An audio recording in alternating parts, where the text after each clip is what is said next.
Assalamualaikum warahmatullahi wabarakatuh.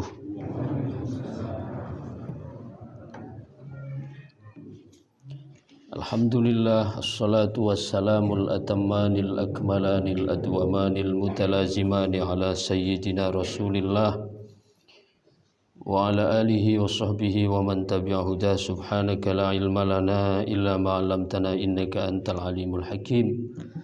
Subhanaka la fahma lana illa ma fahamtana innaka antal jawadul karim. Rabbana iftah bainana wa baina qaumina bil haqqi wa anta khairul fatihin. Amma ba'du. Di antara panggilan dari keimanan, keterangan yang sering kita ikuti adalah Ar-Rahil, Ar-Rahil, Ar-Rahil. Falam yabqa minal umri minad dunya walam yabqa minal umri illa qalil.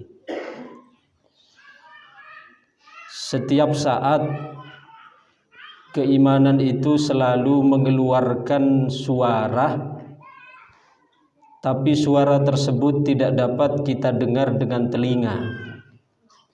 Suara keimanan itu selalu berkumandang, hanya akan dapat didengar oleh mata, oleh telinga hati, oleh telinga batin. Seruan dari keimanan itu adalah Ar-Rahil, Ar-Rahil, Ar-Rahil. Ar-Rahil yakni pergi, ajalan, berputar. Lam yabqa minal umri illa qalil. Tidak tersisa dari umur ini kecuali hanya sedikit. Kenapa dikatakan tidak tersisa dari umur kecuali hanya sedikit? Karena wamal hayatud dunya illa mata'ul ghurur. Tidak ada kesenangan dunia kecuali perhiasan yang menipu. Sepanjang apapun kita hidup, yang namanya hidup di dunia seumur kita, yang umur 100, yang umur 150, itu kalau dibandingkan kehidupan akhirat, seluruh kehidupan kita itu baru 1 atau 2 jam. Ya, perbandingan kehidupan dunia dengan kehidupan akhirat. 60 tahun kita hidup, 70 tahun, 80 tahun, 100 tahun kita hidup. Jika dibandingkan dengan kehidupan akhirat, maka 60, 70, 100 tahun yang kita jalani itu hanya beberapa jam saja. Karena perbandingannya, kata Allah, wa inna yauman 'inda rabbika ka alfi sanatin mimma ta'uddun. Satu hari di sisi Tuhanmu kelak di akhirat itu sebanding dengan 1000 tahun dengan hitunganmu sekarang di dunia. Sehari di akhirat sebanding dengan 1000 tahun hitungan kita umur di dunia. Berarti yang dikisahkan tadi, umat Nabi Ibrahim yang hidup di dasar samudra, yang ditemukan oleh Nabi Sulaiman alaihissalam 1400 tahun, berarti kalau dibandingkan hari akhirat baru berapa? Sehari setengah. Wa inna yauman 'inda rabbika ka alfi sanatin mimma ta'uddun. Sehari di sisi Tuhanmu itu seperti 1000 tahun yang kalian hitung. Artinya dibandingkan dengan umur di dunia. Berarti kan kalau kita hidup 70 tahun, 90 tahun, 100 tahun kan hanya 1 atau 2 jam. Dengan perbandingan satu hari di akhirat itu adalah 1000 tahun. Maka panggilan dari keimanan Ar-Rahil, Ar-Rahil, Ar-Rahil, falam yabqa minal umri illa qalil. Tidak tersisa dari kehidupan ini kecuali hanya tinggal sedikit. Maka karena kehidupan ini akan berlalu, kita sebagai seorang musafir berarti. Sebagai seorang musafir, tentu kita ini merindukan kampung halaman. Dan kampung halaman kita bukan di dunia. Kampung halaman kita, kewarganegaraan kita, kakak kita, KTP kita yang asli adalah kakak surga.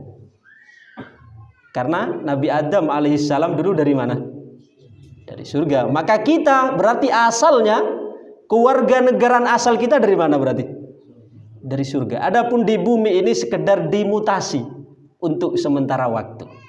yang nanti akan dikembalikan ke negeri, ke tempat, ke tanah air kita yang asli, yaitu di surganya Allah Subhanahu wa ta'ala. Maka jika ada ungkapan yang mengatakan hubbul waton minal iman, itu memang secara zahir dimaknai kita cinta tanah air yang kita tempati sebagian dari iman, tapi makna terdalamnya adalah cinta akhirat adalah bagian daripada iman, karena tanah air kita yang hakiki adalah akhirat. Sebagai musafir, berarti kita sekarang di dunia ada di rantau. Kalau orang ada di rantau, fitrahnya pasti merindukan kampung halaman. Ada di Malaysia, ada di Singapura, ada yang Brunei. Ketika ada di rantau, maka kita selalu akan merindukan kampung halaman di mana kita dilahirkan. Maka fitrah kita sebagai orang yang beriman merespon dari panggilan munadil iman, ar-rahil, ar-rahil, ar-rahil. Maka fitrahnya adalah kita juga merindukan kampung halaman kita, yaitu akhirat, yaitu surganya Allah Subhanahu wa ta'ala. Tapi permusafiran ke sana, sebagaimana kita ada di Malaysia, ada di Brunei, ada di Singapura, ingin pulang, itu ada beberapa hal yang harus kita persiapkan. Yang pertama, kita harus punya tiket. Karena kita tidak akan bisa dari Singapura ke sini naik sepeda motor. Tidak bisa pulang dari Brunei naik sepeda pancal. Tidak bisa pulang naik sampan, tidak bisa. Kita butuh pesawat, kita butuh kapal. Maka terlebih dahulu jika kita ingin pulang, pertama yang harus kita persiapkan tiket kepulangan tersebut. Kita ketika ada di Malaysia, ada di Brunei, ingin pulang pasti cek tiket kapan murah. Ya, kapan saatnya tiket murah, ada promo dan sebagainya. Maka sekarang kita hidup di dunia, hendaklah pandai-pandai mencari promo tiket pulang. Di mana promo itu ada? Promo tiket pulang menuju surga adalah di majelis ilmu. Di antaranya tiket pulangnya yang harus segera kita booking adalah Miftahul Jannati La Ilaha Il, yang telah diikuti pembahasannya tadi. Tiket yang harus kita booking adalah La Ilaha Il. Itu tiketnya. Kemudian setelah kita mendapatkan tiket, sudah kita booking La ilaha illallah dengan dipahami 5 usulut tauhid yang telah dibahas, kita fahami, kita amalkan. Lalu selanjutnya orang akan mudik, akan pulang, kan tidak mungkin hanya pulang kosong-kosong. Kecuali yang kedua, kita butuh apa? Bekal. Ya, butuh bekal. Apa bekal dalam perjalanan? Sabunnya, makannya, ya, persiapan di perjalanan. Begitu juga untuk perjalanan pulang ke negeri akhirat, tidak cukup hanya sekedar beli tiket. Ya, kalau hanya sekedar dapat tiket, ya sampai napak. Ya, tapi pas-pasan. Ya. Selanjutnya kita harus punya bekal. Apa bekalnya? Wa tazawwadu fa inna khairaz zadit taqwa wattaquni ya ulil albab. Wa tazawwadu, maka carilah bekal. Bekal kan? Fa inna khairaz zadi, karena sesungguhnya sebaik-baik bekal at-taqwa, yaitu ketakwaan. Jadi bekalnya untuk mudik pulang ke kampung halaman yaitu ketakwaan. Maka di antara doa yang selalu kita panjatkan adalah Rabbana hablana min azwajina wa dzurriyyatina qurrata a'yun waj'alna lil muttaqina imama. Rabbana hablana, ya Allah anugerahkan kami, min azwajina, dari keluarga kami, wa dzurriyyatina, dan keturunan kami, qurrata a'yunin, orang-orang yang sebagai penyejuk mata, yang membahagiakan. Waj'alna, dan jadikanlah kami, lil muttaqina imama, sebagai pemimpin orang-orang yang bertakwa. Pemimpin orang-orang yang bertakwa ini adalah kalangan elit. Kenapa? Karena orang yang bertakwa saja adalah orang yang termulia. Takwa saja, orang bertakwa saja itu adalah orang yang paling mulia. Inna akramakum indallahi atqakum, sesungguhnya orang yang paling mulia di antara kalian adalah yang paling bertakwa. Sedangkan doa tadi waj'alna lil muttaqina imama, jadikan kami pemimpin dari orang-orang yang bertakwa. Berarti jadikanlah kami orang yang the best of the best. Apa the best of the best? Orang-orang yang terpilih dari yang terpilih. Karena kalau orang yang bertakwa saja orang yang sudah terpilih, kalau pemimpinnya orang-orang yang bertakwa berarti orang yang terpilih, yang paling terpilih dari yang terpilih. Wa ja'alna lil muttaqina imama. Ini adalah bekalnya untuk perjalanan pulang adalah takwa. Dan takwa inilah kenapa menjadi salah satu rukun dalam khutbah yang setiap Jumat, setiap minggu kita dengarkan dari khotib, wasiat untuk takwa. Ya walaupun memang tidak harus khutbah itu harus diungkapkan bertakwalah kalian kepada Allah, tidak harus seperti itu. Walaupun tidak ada kalimat bertakwalah kalian kepada Allah, asalkan di dalamnya ada pesan untuk kebaikan, itu khutbahnya sah. Nah, terkadang ada orang tidak paham, ada khotib tidak mengatakan bertakwalah kalian kepada Allah, apa? Tak sah khutbah ini gila. Karena tidak berwasiat takwa. Loh. Kalau di dalamnya ada ajakan kepada kebaikan, walaupun tidak secara lafziyah ada marilah kita bertakwa kepada Allah, tidak apa-apa asalkan di dalamnya sudah ada ajakan untuk melakukan kebaikan, ada ajakan untuk meninggalkan maksiat. Itu sudah masuk dalam pesan takwa. Dah. Itu yang kedua, bekalnya, tiketnya la ilaha illallah. Bekalnya takwa. Yang ketiga, oleh-oleh. Orang pulang dari Malaysia kan perlu oleh-oleh, buah, ya, brownies, ringgit, sarong. Untuk pulang ke kampung halaman, untuk pulang ke negeri kita yang asal yaitu surga juga perlu oleh-oleh. Apa oleh-olehnya sekarang? Apakah pulang ke negeri akhirat perlu brownies? Pulang ke surga perlu ringgit? Lah. Perjalanan pulang kepada Allah tidak ada gunanya yaumala yanfa'u malun wala banun illa man atallaha biqalbin. Yaumala yanfa'u malun wala banun, tidak ada gunanya lagi harta maupun anak-anak. Loh, berarti buah tak berguna, brownies tak berguna, tahta tidak berguna, wanita tidak berguna, Toyota tidak berguna. Tata semua. Kecuali yang berguna itu adalah illa man atallaha biqalbin salim. Kecuali orang yang datang kepada Allah. Loh, datang berarti kan mudik pulang. Sebut datang kan mulai berarti. Illa man atallaha, kecuali orang yang datang kepada Allah biqalbin salim, dengan hati yang bersih, dengan hati yang selamat, dengan hati yang jernih. Apa hati yang jernih? Apa hati yang selamat? Hati yang terbebas dari 3 penyakit utama. Jadi qalbun salim, oleh-olehnya untuk mudik yang harus kita persiapkan qalbun salim, yaitu hati yang selamat dari 3 penyakit utama. Apa penyakit utama ini? Riya, dengki, sombong.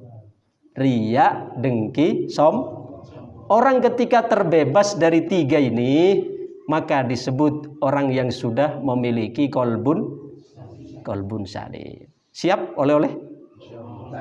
Oh. Tiket sudah booking. Kemudian tiket sudah booking, bekal sudah, tapi oleh-oleh masih kurang siap. Lah, saatnya ngaji, mempersiapkan diri untuk belajar bagaimana mengenyahkan sifat-sifat sombong, bagaimana mengenyahkan sifat-sifat dengki, bagaimana mengenyahkan sifat-sifat riya. Ini adalah tugas kita selama hidup ini.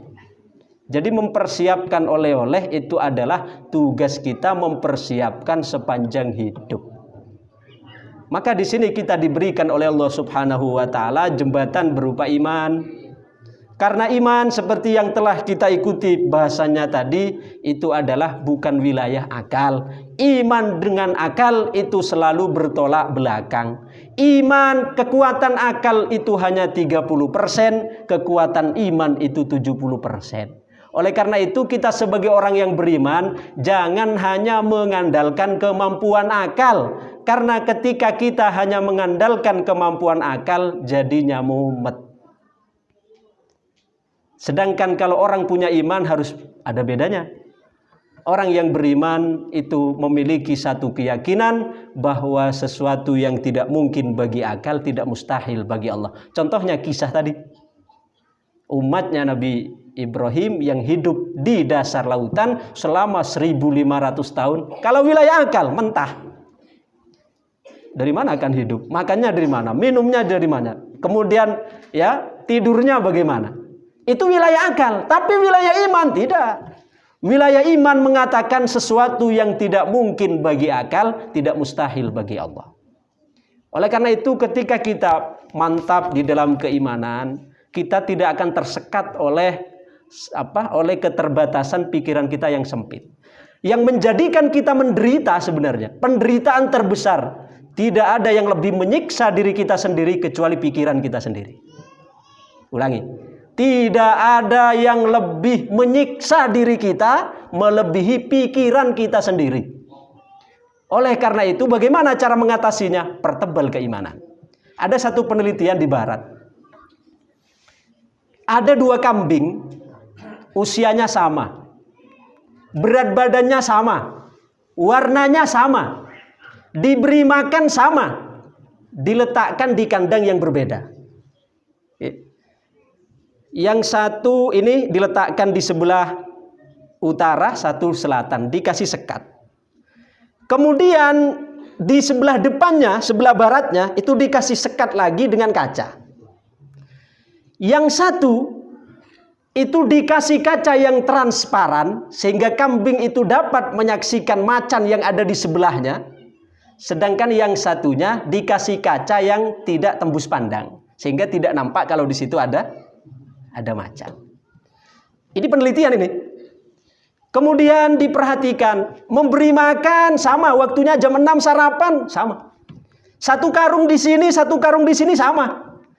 Kasih minum jam 12 di sini, jam 12 di sini sama. Coba, usianya sama tadi. Kemudian berat badannya sama, gemuknya sama, ngasih makannya sama, cuma tempatnya yang berbeda. Yang satu ya diletakkan di tempat yang transparan dengan macan, padahal sudah tersekat di situ, hanya transparan, nampak dari sebelah. Sedangkan yang satu sama-sama dari kaca, cuma tertutup, kaca yang hitam. Akhirnya diperhatikan perkembangannya itu. Yang kambing yang satunya setiap hari yang sebelah sini, yang sebelah selatan, yang transparan, karena melihat macan, akhirnya dia tidak enak makan. Setiap hari melihat, umur saya tinggal beberapa menit lagi nih, di depan saya sudah ada macan. Sedangkan yang sini, padahal macannya sama di belakang kaca, tapi karena tidak melihat, tidak dipikirkan, akhirnya apa? Ya tetap makan enak, kemudian gemuknya tetap. Dan bahkan apa yang terjadi? Yang sini, yang melihat secara transparan, dia kurus dan mati dulu daripada yang ini. Akhirnya peneliti, padahal ini orang kafir yang meneliti, akhirnya dapat menyimpulkan ini sebenarnya salah satu contoh manusia diibaratkan di hadapan pikirannya. Yang satu tadi, yang sebelah selatan, kenapa lebih menderita? Karena terkungkung oleh logikanya. Aduh, nanti saya mati, Pak. Padahal sama-sama ada pembatasnya. Hanya karena yang satu selalu over di dalam memikirkan, over di dalam melihat, seolah-olah dia sudah ajalnya di depan pintu. Sedangkan yang satu padahal sama-sama jaraknya. Tapi karena tidak terlalu kelihatan, tidak begitu difikirkan secara serius, akhirnya dia tetap happy-happy saja. Itu gambarannya. Kita ini banyak menderita karena pikiran kita sendiri. Nanti kalau saya begini gimana ya, dok? Emang yang jadi Tuhan kamu? Padahal kalau kita punya iman tadi, sesuatu yang tidak mungkin bagi akal, tidak mustahil bagi Allah Subhanahu wa ta'ala. Jadi wilayah keimanan yang harus kita pertajam. Sebenarnya kalau kita ngaji paham ini, hidup ini semakin santai. Santai dalam arti bukan leha-leha, tidak berbukan. Rileks di dalam menyikapi kehidupan ini. Karena selalu ada tadi, tadbiruhu ta'ala. Allah mengatur makhluknya, Allah yang menangani, Allah yang mengatur. Berpikir ya berpikir, tapi kita jangan bergantung kepada pikiran kita. Karena ketika kita bergantung pada pikiran, maka oleh Allah Subhanahu wa taala diserahkan kepada pikiran kita. Maka doa yang diajarkan Rasul kepada Siti Fatimah, ya Hayyu ya Qayyum, bi rahmatika astaghits wa min adzabika astajir, aslih li sya'ni kullah wa la takilni ila nafsi tarfat ain.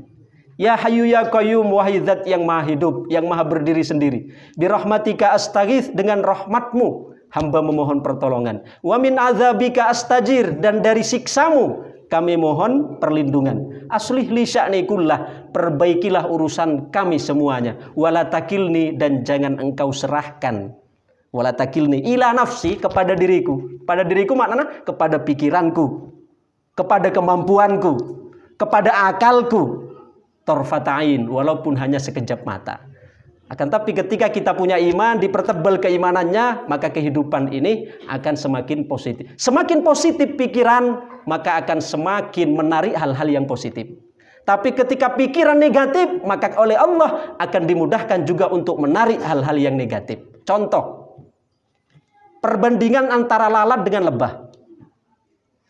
Sama-sama punya dua sayap, tapi mengapa lalat itu selalu yang ditemukan adalah tempat-tempat yang jorok, tempat-tempat luka. Sedangkan lebah, kenapa yang ditemukan selalu bunga-bunga yang indah? Sama-sama punya dua sayap. Ada dimanapun, walaupun ada taman luas 1 hektar misalnya, coba kita terbangkan lalat dengan lebah. Yang namanya lalat tidak akan tertarik untuk hinggap di bunga-bunga yang indah.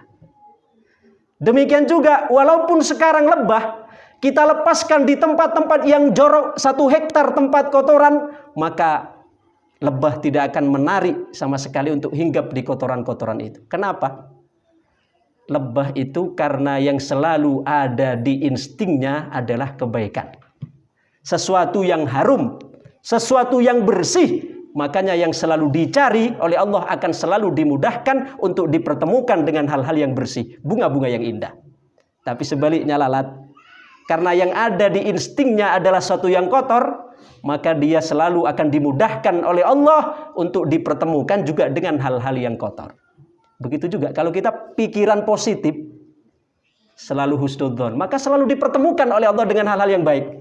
Tapi kalau kita pikiran sudah kotor, maka akan selalu dimudahkan, digampangkan untuk dipertemukan dengan hal-hal yang buruk. Mohon maaf, walaupun ada di Mekah, tempatnya kebaikan, tapi kalau hati pikirannya kotor, yang akan dilihat, ditampakkan oleh Allah adalah keburukan orang lain. Tapi sebaliknya kalau pikirannya itu bersih, jangankan ada di Mekah, walaupun ada di Amerika, tempat yang bebas, sebebas-bebasnya, tetap oleh Allah akan dipertemukan dengan hal-hal yang baik. Karena apa? Yang ada di sini adalah kebaikan. Sekarang pertanyaannya, kita masing-masing, dalam keseharian kita, yang banyak kita jumpai keburukan atau kebaikan. Jika misalnya kita selalu dimudahkan untuk menemukan tempat-tempat baik, melakukan amal-amal baik, berarti kita adalah di dalam hati ini oleh Allah diberikan tempat-tempat yang baik. Tapi sebaliknya, jika kita dimudahkan oleh Allah untuk melakukan hal-hal yang dilarang, hal-hal yang buruk, berarti yang ada di dalam jiwa kita itu adalah juga hal-hal yang buruk. Karena apa? Seseorang itu akan dipertemukan oleh Allah dengan sesuatu yang menjadi titik fokusnya. Sekarang saya nanya, copet, entah copet di terminal, copet di bandara, copet di apa? Mana lagi? Di pelabuhan, di angkutan. Yang menjadi titik fokusnya copet di mana? Hah? Titik fokusnya copet di mana? Dompet, saku, tas. Sehingga walaupun ketemu sekarang seorang saudagar, yang menarik bagi copet bukan sekarang pakaiannya, tapi yang menjadi pusat perhatiannya, pandangannya tertuju pada saku, pada dompet. Bertemu ulama, walaupun berwibawa, bagi copet tidak menarik untuk melihat wajahnya. Tapi yang dia jadikan titik fokusnya, ya dompetnya sama. Coba kenapa seperti itu? Karena yang ada, yang dijadikan target utamanya adalah dompet tersebut. Coba sekarang, kalau kita menjadi titik target kita keburukan, Maka oleh Allah Subhanahu wa taala ketika bertemu dengan orang yang menjadi titik fokus kita ya keburukan orang. Tapi ketika sekarang yang menjadi titik target kita adalah kebaikan, maka oleh Allah selalu akan dipertemukan dengan sesuatu yang baik. Coba kita perhatikan contoh yang lain. Kita kalau janjian dengan orang di tempat umum, janjian di terminal misalnya. Duh, di situ kan ratusan bahkan ribuan orang kan. Ya. Kita janjian di bandara, di bandara ribuan bahkan puluhan ribu orang. Kita janjian untuk ketemuan. Kenapa coba? Ketika kita bahkan baru melihat dari jauh, kok langsung bisa menemukan, oh itu orang yang saya cari. Kenapa? Karena bagi saya tidak menarik untuk melihat siapapun kecuali orang yang saya tuju. Walaupun ribuan orang yang saya temui, tidak menarik bagi saya. Yang menarik ya orang yang menjadi target tersebut. Begitu juga, kalau yang menjadi target kita adalah kebaikan, maka tidak menarik kita untuk melihat keburukan orang lain. Melihat ya sifat buruk orang lain. Yang menjadi target kita adalah sifat baik yang ada pada orang lain. Nah, jika demikian, maka kita akan menjadi orang yang sudah mendapatkan qalbun, hati yang terbebas dari sombong, dengki, riya. Jadi sekali lagi, perjalanan ini adalah perjalanan hidup kita musafir yang mesti harus pulang. Sedangkan untuk pulang ke kampung halaman, pertama perlu tiket, yang kedua perlu bekal, yang ketiga perlu oleh. Tiketnya adalah la ilaha illallah. Kemudian bekalnya adalah takwa. Sedangkan oleh-olehnya adalah qalbun salim. Qalbun salim, hati yang terbebas dari 3 penyakit utama, riya, dengki, sombong. Demikian, mudah-mudahan kita yang ngaji ini menjadi orang-orang yang oleh Allah Subhanahu wa taala dimudahkan untuk mendapatkan tiket la ilaha illallah, dimudahkan untuk mendapatkan bekal yaitu takwa, dimudahkan untuk mengumpulkan oleh-oleh yaitu qalbun salim. Amin amin ya rabbal alamin. Assalamualaikum warahmatullahi wabarakatuh.